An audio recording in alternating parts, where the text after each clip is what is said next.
Well, my name is Hjørdis Breivik. I was born in a family which was quite poor, and I think that it was very nice to find a man as Bro.Branham that also have been poor. But you see, I have been through the second war, and God have listened to my prayer even then. Before I met Bro.Branham, during the war, he also answered my prayer. I was so hungry one time, I came home from the work, and we didn't have anything on the table, nothing. No sugar, no bread, no milk. I didn't see the milk during the whole war. And I was coming from work, and I sat down on a chair, and I said, "Oh Lord, if you don't give me any food now, I'm going to die." And someone called on the door, and it was a little girl standing there with a big paper bag in her arms with things that what we call skorper around the bread, full of skorper. And she said, "I should ask from my mother if you wanted this." And I said, "You have just saved my life." God bless her. And I hugged that little girl. I said, "Thank you." I am from Norway. I came to USA in 1952, and as an exchange nurse. I went to Branham's meeting in Philadelphia Church in Chicago at first time that year, and I tried to find out what kind of a person Bro.Branham was. And he started with his childhood, and I thought to myself, this man wants a lot of money in the usher. I was very skeptic to him. And after a while, it seems to me that he had my thought already, because he stopped in his meeting and he said to someone in the audience, "You that are sitting there, you have such and such sickness, and if you believe, you are healed now." And the power of the Lord was filling the whole audience, and I enjoyed it. And I said to myself, he must be a man of God after all. Then the power sort of went off, and I thought, he could have been agree with her to say something like that. He stopped again right after my thought went out, and he did the same thing again, pointed on someone and said the same thing, and the power of the Lord was so mighty, it filled the whole audience. And of course, I said, well, could it be that he had been agree with two? Then he did it for the third time, stopped in his preaching and pointed at someone sitting nearby me.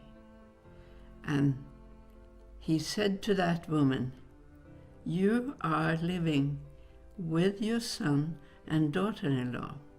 They have for a long time tried to get rid of you. They have even put sharp things in your food. But you haven't told that to anybody. But from now on, you shall see a new power in your home, because those two are in a meeting, not here, in another meeting, but they are giving their souls to the Lord. And from now on, you shall see that you have peace in your home." And I can see her reaction. She started to cry of joy, of course. But then I said to myself, this man is a prophet for our time. I tried to reach Brother Branham as wherever he was, so I had at least the 4 meetings later on.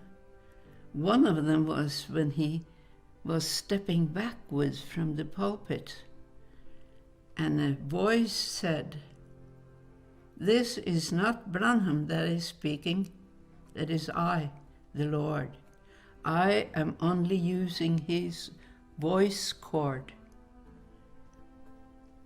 I went to more of his meetings, and I went to one of them when I was in the prayer line. And he was asking for whom has number 1. Nobody answered. And then he said, then I had to say 25, 26, and 27. And 2 in the back of me stood up. So I had to look at my prayer card, and I had number 1. I didn't want to be number 1 because I knew I had to stand up there for quite a while before he started to pray for the sick. But I went up there and I said to the Lord, please let me not get so nervous. All the people in the audience is looking at me. And I felt I was surrounded by peace. After a while, he had spoken for at least a quarter of an hour while I was standing there. Then he said, look at her, how peaceful she stands there. And he said, now you can come forth, because now is the pillar of fire here. And as I came forth, he started to speak about how and why I was at the prayer line.